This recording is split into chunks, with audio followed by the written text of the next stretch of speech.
Aleluya. Gloria a Dios. Dios es bueno. Amén.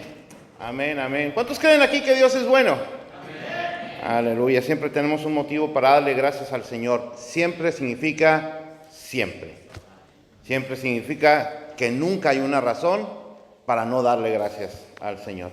Yo espero que hayan pasado muy delicioso el día de Acción de Gracias, en compañía de familiares, amigos, pero sobre todo en la presencia del Señor para darle gracias por todas sus bendiciones. Yo quiero invitarlos también para que abramos nuestras Biblias en el libro de Génesis, en el capítulo número 3, Génesis 3, y nos vamos a ubicar en los versículos 14 al 15. Versículos 14 y 15. Si usted lo encuentra, entonces en reverencia a la santa y bendita palabra de Dios nos ponemos de pie. Si tiene una versión Reina Valera 1960, entonces quisiera pedirle que leamos juntos en voz alta estos dos versículos. Si no tiene una versión Reina Valera 1960, acá va a estar proyectado. Así que en cuanto todos estemos listos, vamos a leer la palabra de Dios. Génesis 3, versículo 14. La palabra del Señor la leemos en el nombre del Padre, del Hijo y del Espíritu Santo, y el pueblo de Dios dice, amén. Y Jehová Dios dijo a la serpiente, por cuanto esto hiciste, maldita serás entre todas las bestias y entre todos los animales del campo. Sobre tu pecho andarás, y polvo comerás todos los días de tu vida. Y pondré enemistad entre ti y la mujer, y entre tu simiente y la simiente suya. Esta te herirá en la cabeza, y tú le herirás en el calcañar. Bendito Padre, te damos gracias, Señor, por tu palabra. Palabra, Señor, que nos anima, que nos fortalece, que nos encamina, Señor. Palabra, Señor, que nos presenta la evidencia cuando no estamos haciendo bien las cosas. Te damos gracias, Señor, por esa palabra tan hermosa, Señor, que nos has dejado.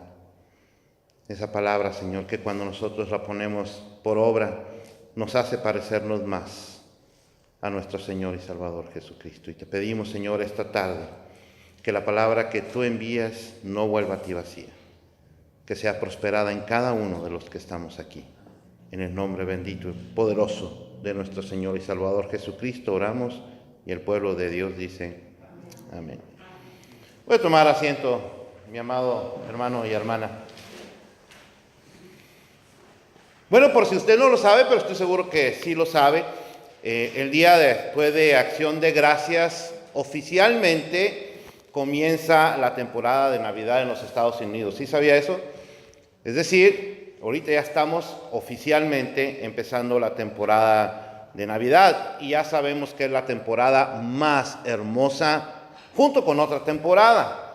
La otra temporada muy hermosa, más hermosa durante el año que celebramos, pues es Semana Santa.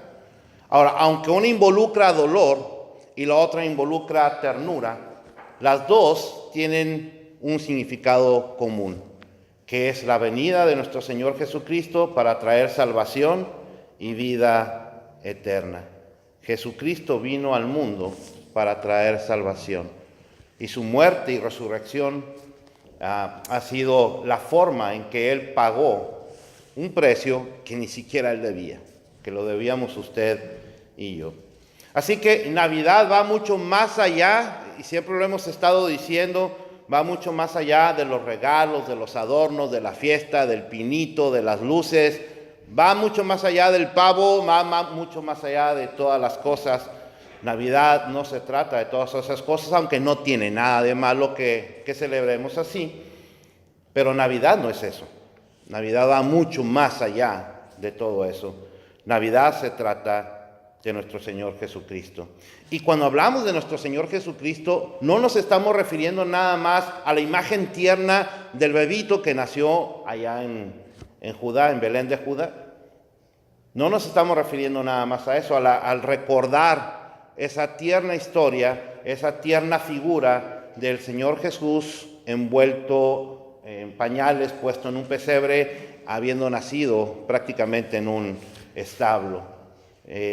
Va más allá de la imagen de los Reyes Magos llegando ahí, va más allá de todas las cosas que vemos, que se nos muestran, que se nos enseñan y que también la Biblia narra, por supuesto, pero va mucho más allá, Navidad, de solamente tenerlo así, como ver al Señor Jesucristo debajo del pesebre, en el pesebre y con la estrella ahí alumbrando.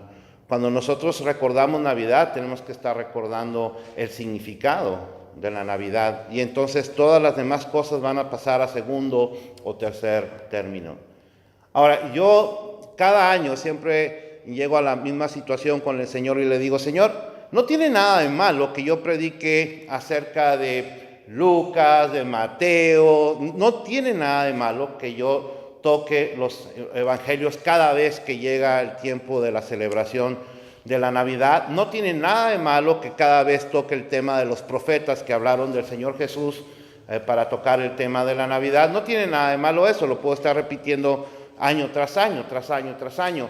Pero siempre le digo al Señor: Señor, pero si la palabra tuya, en la palabra tuya, se trata del Señor Jesús, desde el libro del Génesis hasta el libro de Apocalipsis, entonces yo siempre le digo al Señor: enséñame algo nuevo donde yo pueda predicar esta semana que no sea lo que ya he predicado, los versículos que ya he predicado o los autores que ya he predicado, que yo, como dije hace un momento, no tiene nada de malo hacerlo. Pero siempre le pido al Señor eso, y el Señor me llevó aquí al libro de Génesis. Y es bien interesante el por qué nos lleva el Señor hasta acá, hasta el libro de Génesis. Y eso tenemos que tenerlo presente cuando nosotros estamos recordando cuál es el significado entonces de la Navidad. La Navidad no solamente nos recuerda que el Señor Jesús nació en forma de bebito, lo cual es hermoso, es tierno, pero va más allá. La Navidad nos recuerda que fue Dios, fíjese bien, fue Dios mismo el que se hizo carne.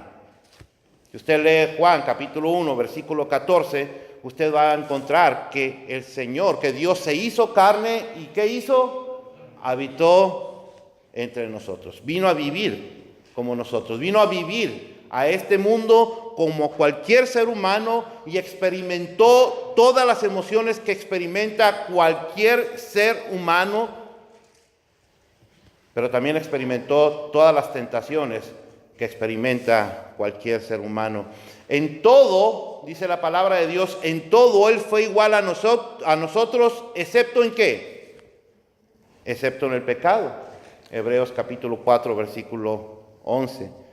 Pero Dios, al hacerse carne, entonces Él experimentó en su propia vida lo que experimenta cualquier persona, las situaciones de tentación que experimenta cualquier persona, las situaciones de necesidad, de dolor que experimenta cualquier persona. Él lo vivió en carne propia y por eso nos entiende, por eso nos comprende, como dice su palabra. Pero hay que entender algo bien interesante, que por entendernos no significa que Dios nos pasa por alto cuando nosotros pecamos. Dios es santo, Dios no tolera el pecado. Pero el hecho de que nos entiende, que entiende las cosas por las que estamos pasando, nos lleva a nosotros para que nosotros podamos entender que esto significa que Dios nos da a nosotros todas las herramientas necesarias para que podamos caminar en amor y en santidad. Hay dos herramientas básicas que el Señor nos da, y esas dos herramientas básicas son la oración y la palabra, y no pueden ir despegadas una de la otra, precisamente porque muchas personas oran aparte de lo que dice la palabra de Dios, es que oran cosas que no tienen ningún sentido. Estaba escuchando de alguien que estaba orando y que al estar orando en pleno un escenario muy grande, decía, Señor, estamos orando por fulano de tal, lo cual es perfecto, está muy bien. Te pedimos que derrames tu mano de sanidad sobre esta persona, lo cual está muy bien. Y entonces dice, pero no aceptaremos un no por respuesta tuya, lo cual está pésimo. ¿Cómo que no aceptaremos un no por respuesta? O sea, quiere decir que tu voluntad está por encima de la voluntad de Dios, ¿verdad? Entonces, cuando nosotros oramos conforme a la palabra de Dios, entonces nuestra oración va a ser perfectamente bien dirigida. Pero por no estar estudiando la palabra de Dios es que nosotros creemos que podemos estar orando lo que se nos venga en gana. Señor, ten misericordia de esta persona que me hizo daño, pero si puedes darle una buena lección. Que sienta lo que yo siento, Señor, para que se arrepienta. No para otra cosa, no es venganza, es para que se arrepienta. No. O sea, cuando nosotros oramos de esa manera, estamos dejando a un lado lo que nos enseña la palabra de Dios. Pero aparte de dejarnos la oración y dejarnos la palabra, el Señor nos dejó a alguien bien importante en nuestras vidas. Y ese alguien es precisamente Dios Espíritu Santo, que es el que nos guía en la oración y el que nos guía para que podamos entender su palabra. El Espíritu Santo es el que nos ayuda a nosotros para vivir como Cristo, para vivir en Cristo, para vivir para Cristo y para vivir por Cristo. ¿Cuántos dicen amén? Eso es lo que hace el Espíritu Santo en la vida de cada uno de los creyentes. También debo decir que el nacimiento del Señor Jesucristo no obedeció a un plan B del Señor. A veces algunas personas piensan que porque las cosas estaban saliendo de control, entonces Dios envió a su Hijo Jesucristo para que viniera a poner orden, y fue su plan B. El plan A era la ley, pero la ley no funcionó, entonces el plan B es el Señor Jesucristo. Esto es un error también. Dios no tiene planes B. Dios no tiene un plan por si no le funciona a otro. Dios es perfecto, sabe perfectamente lo que está haciendo. Planea las cosas con perfección. Así que Jesucristo es el plan A de Dios y único. No hay otro plan. Dios no tiene otro plan. No lo mandó porque las cosas estaban saliendo de control. Lo mandó porque era el tiempo en que Él había destinado para que el Señor Jesucristo viniera a la tierra. No lo digo yo, lo acaba de leer Gustavo y no lo leyó de sí mismo, sino que lo tomó de Gálatas 4:4. Dice, cuando vino el cumplimiento del tiempo, eso nunca lo pierda de vista, cuando vino el cumplimiento del tiempo, Dios envió a su Hijo, nacido de mujer y nacido bajo la ley. Así que el nacimiento de nuestro Señor Jesucristo obedeció a un plan perfecto diseñado por Dios para cumplirse en tiempo y en forma, cuando Él así lo estimó necesario. Ahora, algo bien interesante, la Biblia completita está llena del Señor Jesucristo. ¿Usted cree eso? La Biblia está llena del Señor Jesucristo. Algunas personas, sobre todo cristianos, consideran que nosotros no debemos de tomar el Antiguo Testamento porque eso fue escrito para el pueblo de Israel. Nosotros deberíamos de enfocarnos en el Nuevo Testamento, que fue escrito por cristianos para cristianos, lo cual es un error también interpretar la palabra de Dios de esa manera. No se puede interpretar el Nuevo Testamento si no se tiene a la mano el Antiguo Testamento. Y desde el Antiguo Testamento nosotros vemos el anuncio de nuestro Señor Jesucristo. Dios lo manifestó a través de sus santos profetas. Los utilizó como instrumentos para que anuncien que un día iba a venir el Salvador. Profetas como Isaías, Malaquías, Zacarías, Miqueas, Oseas, Daniel anunciaron la venida, el ministerio de nuestro Señor Jesucristo. Anunciaron cómo iba a ser la vida de nuestro Señor Jesucristo. Pero más atrás, fíjese bien, más atrás de todos estos profetas, más antes que ellos, otras personas también hablaron de la venida, de la vida y de la gloria de nuestro Señor Jesucristo. Y usted puede ver, por ejemplo, a David cantando un montón de salmos que tienen que ver con el ministerio de nuestro Señor Jesucristo. Y Él es más atrás que todos los profetas. Pero más atrás todavía, si nos vamos más atrás, nos vamos a encontrar a un hombre de Dios llamado Moisés. Y Dios le dio una promesa a Moisés. Si usted va, por ejemplo, a Deuteronomio capítulo 18, en los versículos 15 al 18, usted se va a dar cuenta ahí que Dios le habló a Moisés y le dijo que iba a mandar un profeta como él, pero que iba a hablar como Dios mismo. Y entonces, a partir de ese momento, Israel había estado esperando la venida de ese profeta, de el profeta. Ya habían venido unos profetas, pero Israel estaba esperando al profeta. Y esa palabra se da en cumplimiento en la persona de nuestro Señor Jesucristo. Pero déjeme le digo algo, todavía antes de Moisés, Dios había anunciado que iba a mandar a un Salvador. ¿Cuándo fue eso? Pues en estos pasajes, en estos versículos que acabamos de leer.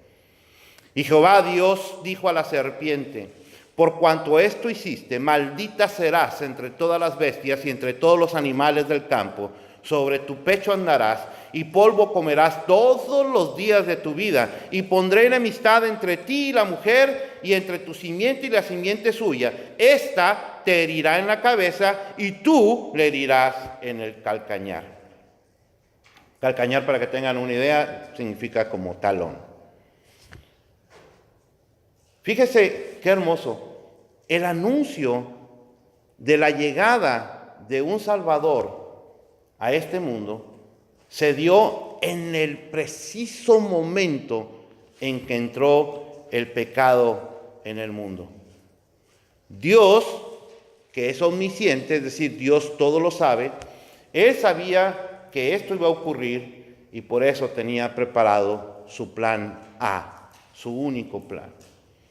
Él sabía lo que iba a hacer la serpiente y sabía que Adán y Eva iban a caer. Y en lugar de dejarlos desprovistos por desobedientes, promete entonces la llegada de alguien que va a venir a componer todas las cosas. Alguien que va a venir en el tiempo correcto, en el tiempo de Dios, como ya vimos que dice el apóstol Pablo a los Gálatas en el capítulo 4, versículo 4. En nuestro relato bíblico de hoy, el Señor ya había cuestionado a Adán y Eva acerca de su desobediencia.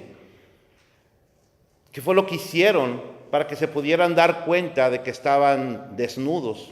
Porque ellos no se habían dado cuenta que estaban desnudos, no le habían prestado importancia de que estaban desnudos hasta que cayeron en pecado. Y en los versículos 16 al 24, el Señor va a empezar a pronunciar sentencia o va a empezar a poner en claro las consecuencias que tiene la desobediencia de Adán y Eva. Pero antes de entrar con ellos, antes de ajustar cuentas con Adán y Eva, ¿a quién fue al primero que le habló el Señor? A la serpiente. Dios va a ajustar cuentas con la serpiente. Dios va a declarar sentencia con la serpiente que los había tentado, que los había engañado para que ellos cayeran en pecado. Y recuerde, siempre tenga presente esto: la serpiente es el instrumento que utilizó Satanás.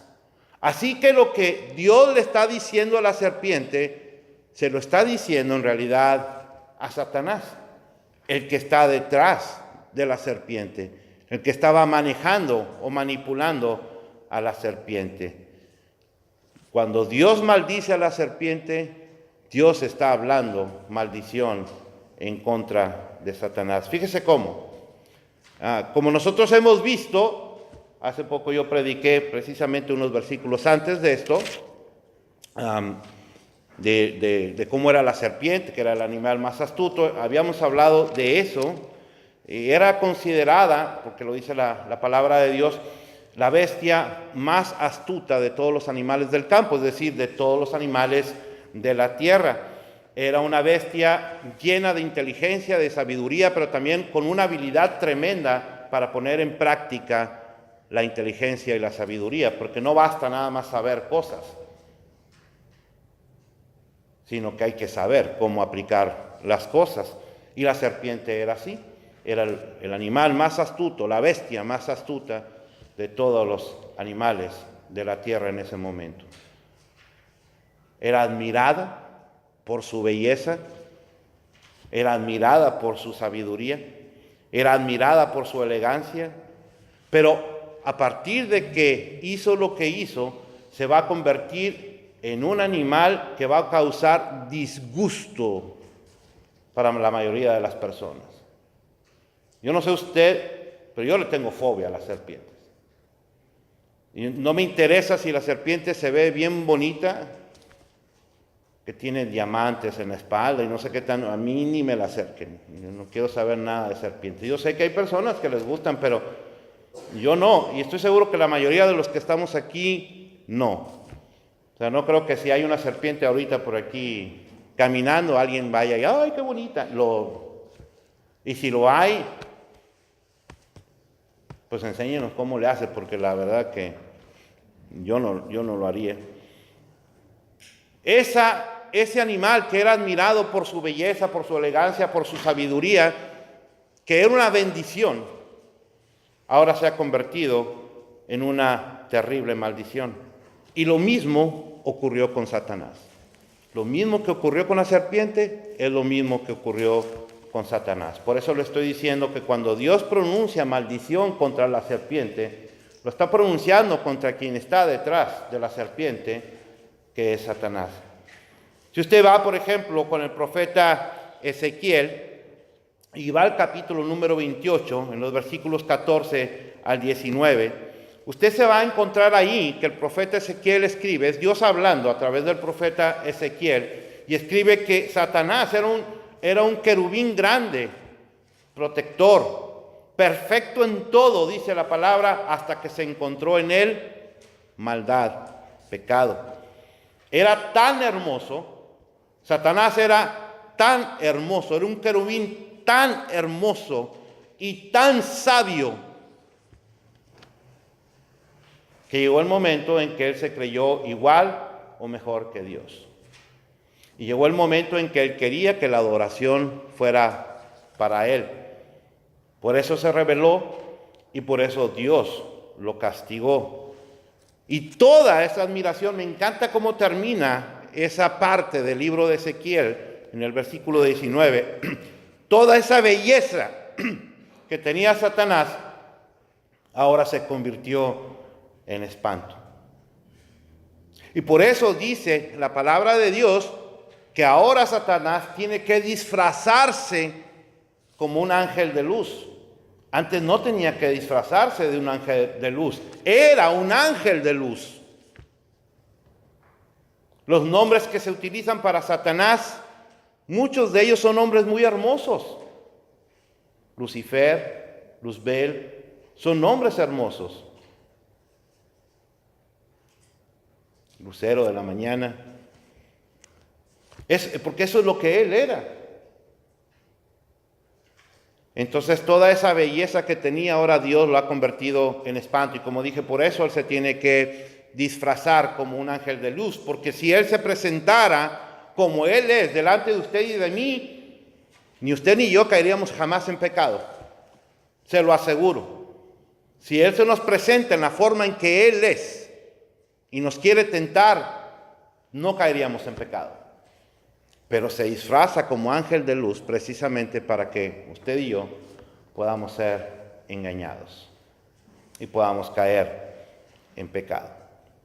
Ahora, Isaías, este fue Ezequiel, pero el profeta Isaías dice que Satanás era un ser tan poderoso. Si usted va a Isaías capítulo 14, versículos 11 al 19, va a ver que ahí dice que Satanás era un ser tan poderoso, pero le ganó la ambición de querer ser semejante a Dios y de tener su propio trono. Y en el trono es ocupado ¿por quién? Por un rey. Entonces él quería ser un rey. ¿Y qué es lo que hace el rey en el trono? El rey en el trono da órdenes, toma decisiones, pero también recibe adoración.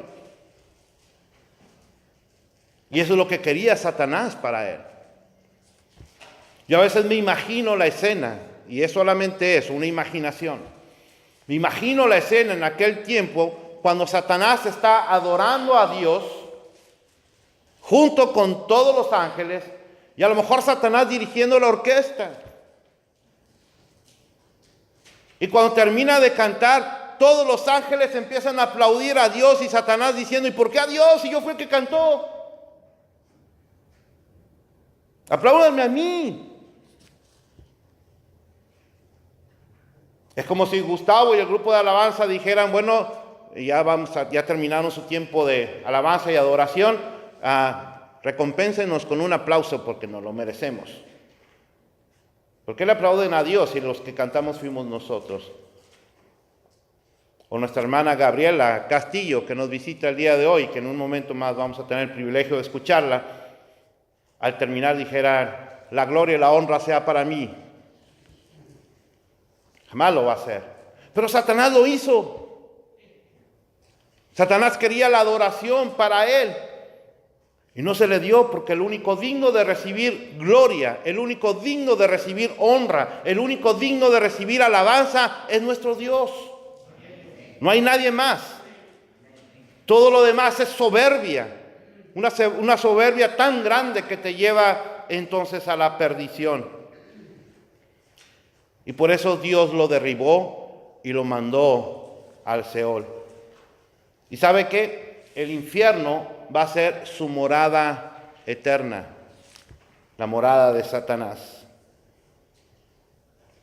Ese que sabía que era admirado, ahora se ha convertido en una abominación delante de Dios. O sea, se da cuenta, mi hermano. Por eso estoy diciendo que lo que Dios le está diciendo a la serpiente, se lo estaba diciendo a Satanás, que estaba detrás de la serpiente.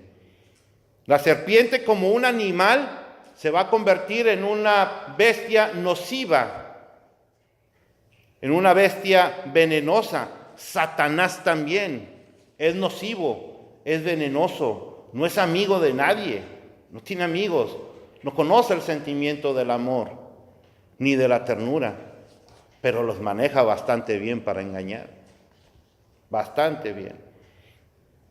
La serpiente se convierte en una criatura vil, despreciable, detestable. Bueno, Satanás también. Pero la maldición de Dios no terminó ahí. Dios sigue hablando con Satanás y le dice ahora, y este es el punto que nos trae a nosotros recordando la Navidad. Dios le está hablando ahora de la relación que va a tener a partir de ese momento con la humanidad. Y va a ser una relación de constante enfrentamiento, de odio, de guerra sin cuartel. Y de verdad que Satanás odia a la humanidad, que es la simiente o la semilla de la mujer. Esa es la descendencia de la mujer. Satanás los odia. Y particularmente odia más a los que somos hijos de Dios. A usted y a mí nos odia, nos detesta. A usted y a mí nos quiere destruir. La trae contra nosotros y no descansa. Y si nosotros le damos oportunidad, entonces lo estamos dejando entrar para que nos haga daño. La simiente de Satanás son todos sus demonios, pero también son todos aquellos que le siguen. Seres humanos que le siguen. Yo no entiendo, pero hay personas que le siguen. Y no quiero juzgar a nadie porque yo mismo era uno de ellos, que seguía a Satanás sin darme cuenta que lo estaba siguiendo. Por eso el Señor me rescató, ¿no? Y usted también lo estaba siguiendo. Déjeme le digo, no se haga para atrás, usted también lo estaba siguiendo. Por eso Dios lo rescató, porque si usted no estuviera siguiendo a Satanás, pues usted no tendría necesidad de rescate, pero Dios lo rescató porque lo andaba siguiendo. Sea que se diera cuenta o sea que no se diera cuenta, no importa, pero lo estaba siguiendo. Pero Dios le rescató. Hasta el día de hoy, la mayor parte de las personas que creen en la existencia de Satanás le tienen miedo, Pero los cristianos no debemos de tenerle miedo. ¿Sabía usted eso? Simplemente nosotros debemos tomarlo en serio, nada más. Pero no tenerle miedo. ¿Por qué no le debemos de tener miedo? Porque la palabra de Dios dice que mayor es el que está en nosotros que ¿quién? Que el que está en ¿dónde? Que el que está en el mundo. Entonces nosotros lo tomamos en serio, no nos acercamos, porque si nos acercamos nos va a pasar lo que sucedió con Eva y la serpiente. Si nosotros empezamos a tener contacto con él, nos va a engañar y vamos a caer. Ahora, fíjese cómo cambian las cosas, bien interesante. Porque la serpiente y la mujer se habían tratado con mucha familiaridad, ¿se acuerdan? Ahí nos estaban platicando unos versículos antes, en este mismo capítulo 3, no estaban platicando muy amistosos, tenían una plática muy amena, muy cordial, muy agradable, Satanás y la mujer. Oye, a ver, ¿qué está haciendo? Pues aquí, mira, pasándolo. Oye, pues mira, prueba de ese árbol, hombre. No, el Señor nos dijo que ni siquiera lo tocáramos, que ni siquiera lo viéramos. No, no te va a pasar nada. Y empiezan ahí, ellos están teniendo una relación bastante cordial, una conversación bastante armoniosa. Pero ahora, a partir de ese momento que cayeron en pecado, esa relación armoniosa se va a convertir en una relación de guerra sin cuartel. Un comentarista dice así: los que se unen en la maldad no estarán unidos mucho tiempo. Y yo lo creo. Voy a repetir: los que se unen en la maldad no estarán unidos mucho tiempo. ¿Qué significa esto? Significa que, no sé si a usted le ha pasado, a mí me ha pasado, aunque a veces hay grupos antagónicos en un mismo lugar, o sea, grupos que no se pueden ver. Está el grupo A y está el grupo B. No se pueden ver, no se tragan entre sí. Pero tienen un enemigo común. Es el grupo C. El grupo C es enemigo del grupo A y del grupo B. El grupo A y el grupo B no se pueden ver, pero tienen un enemigo común. Entonces lo que hacen es, se unen los que no se pueden ver para ir a atacar al enemigo común. Y cuando lo destruyen al enemigo común, ¿qué es lo que hacen? ¿Se hacen amiguitos? No. Ahora se empiezan a destruir ellos dos como estaban antes. Así que en verdad, los que se unen en la maldad no duran mucho tiempo juntos. Y por eso nosotros no debemos de andar con esas cosas, de andarnos uniéndose en grupos para tratar de hacerle daño a otro grupo. Estos versículos, el 14 y el 15, el capítulo 3 del Génesis, en teología se le conoce como el protoevangelio. No sé si usted ha escuchado antes esa palabra, protoevangelio. La palabra proto significa primero, y la palabra evangelio ya sabemos lo que significa, que es buenas nuevas. Entonces, protoevangelio es el primer evangelio. Fíjese nada más, estos versículos son el primer evangelio. Dios habló acerca del primer evangelio, de las buenas nuevas, en el momento mismo en que el hombre cayó en pecado. Aquí se da por primera vez esa promesa de que iba a venir alguien que le iba a aplastar la cabezota a la serpiente, figura de Satanás. Es decir, que va a venir uno que va a acabar con el diablo. Y ese alguien, ese uno, ¿quién fue? ¿Quién fue? El Señor Jesús. Señor Jesucristo. ¿Usted cree que el Señor Jesucristo ya le ganó a Satanás? ¿Usted cree eso de verdad? Sí. ¿Usted cree que le va a ganar o que ya le ganó? Ya le ganó. Y esto es precisamente en lo que yo quiero enfocar en la tarde de hoy. Porque sabe que, mire, Dios podría simplemente haber castigado a Adán y a Eva. Ok, ustedes quieren tener una relación de intimidad, se llevan muy bien con la serpiente, pues allá ustedes. Pudo haber hecho eso. Dios podría haber dicho, ok, me quedaron mal, ahora los voy a matar porque yo no tolero el pecado. Pudo haberlo hecho también. Dios tuvo la oportunidad en varias ocasiones Si usted ve el libro de Génesis, usted va a encontrar al Señor en varias ocasiones con la oportunidad de destruir de una vez por todas a una humanidad pecadora. Pero no lo hizo. Y gloria a Dios que no lo hizo. Gloria a Dios que no tomó la decisión el Señor de matar a Adán y Eva o dejarlos solos como consecuencia del pecado. Dios profetiza en ese mismo momento que el diablo iba a ser acabado. Y nosotros vemos el cumplimiento de esta palabra en la persona de nuestro Señor Jesucristo. Y dice, Satanás, cuando nosotros ya transportamos estos dos versículos al cumplimiento, entonces vemos que Satanás ciertamente lastimó al Señor Jesucristo con un golpe bien doloroso. Claro que lo lastimó. De hecho, llegó un momento en que Satanás pensó que ya había ganado la victoria.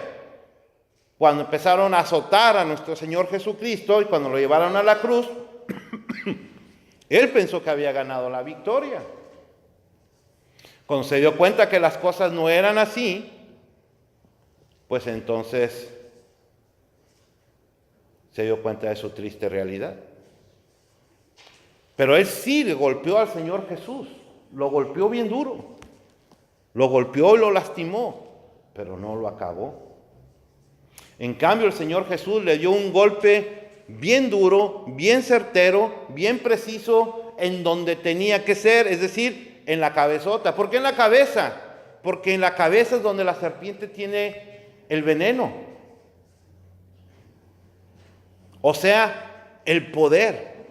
Y lo que hizo el Señor Jesucristo al golpearlo en la cabeza es quitarle el poder. Y por eso dice el apóstol San Pablo que el pecado no se enseñorea más de nosotros. Así que si el pecado se sigue enseñoreando de nosotros es porque nosotros le estamos dando la oportunidad, le estamos abriendo la puerta. Porque ya no deberíamos tener al pecado como Señor nuestro, como dominio nuestro. Primera de Juan, capítulo 3, versículo 8, dice que el Señor Jesús vino para deshacer las obras del diablo. En Hebreos capítulo 2, versículo 14, dice que con su muerte y resurrección destruyó al diablo. En Colosenses capítulo 1, versículos 12 y 13 y en 2:15 dice que ya lo venció, no lo va a vencer, ya lo venció. En Efesios 1, 20 y 21 dice que el Señor tiene toda la autoridad sobre Satanás, toda, y sus demonios. Pero en Lucas capítulo 10, versículo 19, dice que esa autoridad nos la dio también a nosotros. ¿Sabía usted eso? Nos la dio también a nosotros. Satanás no debería de tener dominio sobre nosotros. Somos nosotros los que deberíamos de tener dominio sobre él, porque Dios nos dio, el Señor Jesús nos dio esa autoridad. Tristemente, muchos todavía prefieren seguir a un perdedor como Satanás en lugar de seguir al invencible Salvador. En conclusión, mis queridos hermanos, la victoria final y definitiva de nuestro Señor Jesús sobre Satanás va a venir cuando Él va a ser arrojado al infierno. Y si usted va al libro de Apocalipsis, capítulo 20, versículo 10, usted se va a dar cuenta que la victoria es de nuestro Señor Jesucristo. No es que le va a ganar, ya le ganó. Lo único que va a hacer es, lo va a mandar al lugar que le corresponde, el lugar donde debe de estar, el lugar que según dijo el Señor en Mateo capítulo 25, versículo 41, era el lugar que se había preparado para él y para sus ángeles. Ahora, muchos se preguntan, algunos porque realmente quieren saber, realmente les interesa saber, pero otros porque quieren tener una excusa para no creer. Unos preguntan, a ver, si todo esto es cierto, fíjese bien, no sé si usted se ha preguntado esto, si todo esto es cierto, ¿por qué entonces Dios no lo destruyó desde el principio? ¿Por qué Dios nomás lo maldijo y maldijo al hombre y maldijo a la mujer? Ahí lo hubiera destruido. ¿Por qué Dios no destruyó entonces a Satanás? Mire, No tengo la respuesta. Y dudo que alguien tenga una respuesta. Lo dudo mucho. Le van a decir lo que piensan, pero la Biblia no nos dice por qué Dios no destruyó a Satanás en ese momento. Pero hay cosas que sí le puedo decir, que tal vez le den ánimo y esperanza. Yo le puedo decir que los planes de Dios son perfectos en tiempo y forma. Los planes de Dios son perfectos en tiempo y forma. Y también le puedo decir esto: Dios no se rige por el tiempo como nosotros lo vemos. ¿Usted está de acuerdo con eso o no? Dios no se rige por el tiempo como nosotros lo conocemos. Es decir, para usted y para mí, desde el libro de Génesis hasta el día de hoy, han pasado miles y miles de años, ¿verdad que sí? Pero para Dios no. ¿Sí sabía usted eso? Para Dios no han pasado miles y miles de años. Si usted va a 2 de Pedro, capítulo 3, versículo 8, usted va a encontrar al apóstol Pedro, dice: mas, oh amados, no ignoréis esto, que para con el Señor un día es como ¿qué? 1000 años, y 1000 años como un día. También le puedo decir que hasta el día de hoy, Dios ha sido y sigue siendo paciente, porque Él no quiere que nadie se pierda. 2 de Pedro 3:9 dice que el Señor todavía sigue dando oportunidad para que las personas vengan al arrepentimiento. 1 de Timoteo 2:4 dice que el Señor quiere que todos sean salvos. Todos sean salvos. También sé que no es nada productivo andar cuestionando al Señor. No deja nada bueno que usted y yo andemos cuestionando por qué el Señor hace o no hace cosas, por qué Dios permite o no permite cosas. El enfoque nuestro debe ser que en su amor Él no nos dejó, nunca nos dejó. Gracias. Él nunca nos dejó. Él pudo habernos dejado. Él es santo, nosotros no. Y pudiendo habernos dejado, no nos dejó. Y en eso es lo que hay que enfocar. En su amor y misericordia, envió al mundo a su Hijo para que todo aquel que en Él cree no se pierda, mas tenga vida eterna. Cuando pensemos en la Navidad, mucho más que pensar en todo lo que ya dijimos, los regalos, en la cena, en el pino, en las luces, que otra vez no considero que tenga nada de malo, pero cuando pensemos de verdad en la Navidad, mucho más que esas cosas, tenemos que pensar el significado. Y el significado es que Cristo vino al mundo para salvarlo. ¿De qué lo salvó? Del castigo y del sufrimiento en el infierno. Cristo vino para liberarle a usted y a mí del poder del pecado, del poder de Satanás. Vino a liberarnos del odio de Satanás. De un Satanás que quiere destruirle a usted y a mí, pero que ya no puede. ¿Sabía usted eso? Satanás ya no puede. Nosotros somos propiedad del Señor Jesús. Él no puede hacernos más daño. Por lo menos no un daño eterno. Él no puede. Él vino para que usted y yo pudiéramos tener la oportunidad de gozar la gloria en la presencia de Dios Padre, Dios Hijo y Dios Espíritu Santo por toda la eternidad. ¿Por qué no lo hizo antes? No lo sé. Y no creo que sea importante realmente saberlo. Lo que sí es importante es saber que Él le ha dado a usted y a mí la oportunidad para arrepentirnos de nuestros pecados y entregar nuestra vida a Él.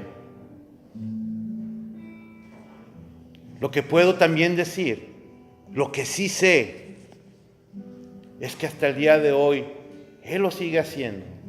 Y si usted no le ha entregado su vida a Cristo, este es el momento en que lo haga.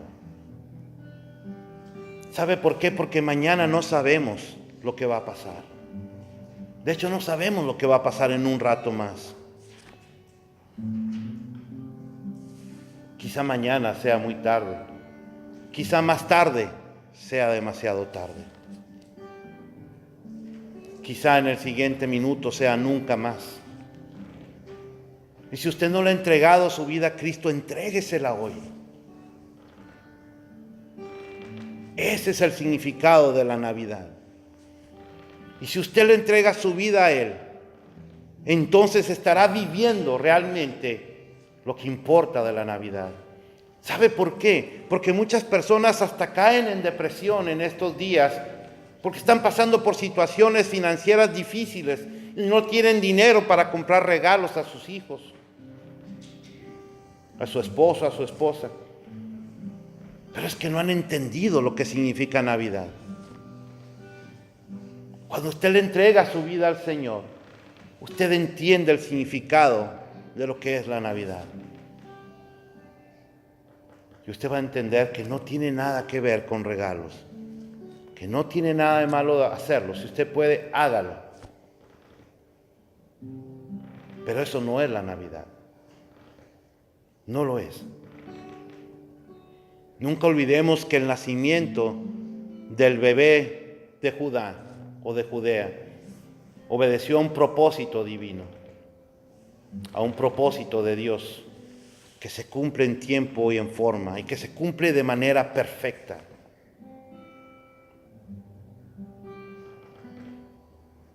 Y sobre todo nunca olvidemos que el nacimiento de nuestro Señor Jesucristo es la mejor y mayor muestra de amor de nuestro Dios y Padre, que nos dio a su único Hijo, para que todo aquel que en Él cree no se pierda, mas tenga vida eterna.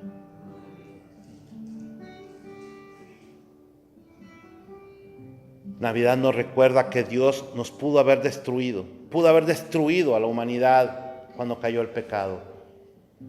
Y entonces usted y yo tal vez no estaríamos aquí. Pero no nos dejó solos. Navidad nos recuerda del amor de Dios, ese amor permanente de nuestro Dios, que no nos dejó solos, a merced del destructor, pero que envió a un rescatador. Entregue su vida a Cristo si no lo ha hecho. Entréguelo hoy si no lo ha hecho. Y si ya lo hizo, confíe en Él. Confíe en Él. Siempre en Él. Y cuando celebre la Navidad, tenga presente todas estas cosas. ¿Cuántos dicen amén? Vamos a alabar al Señor.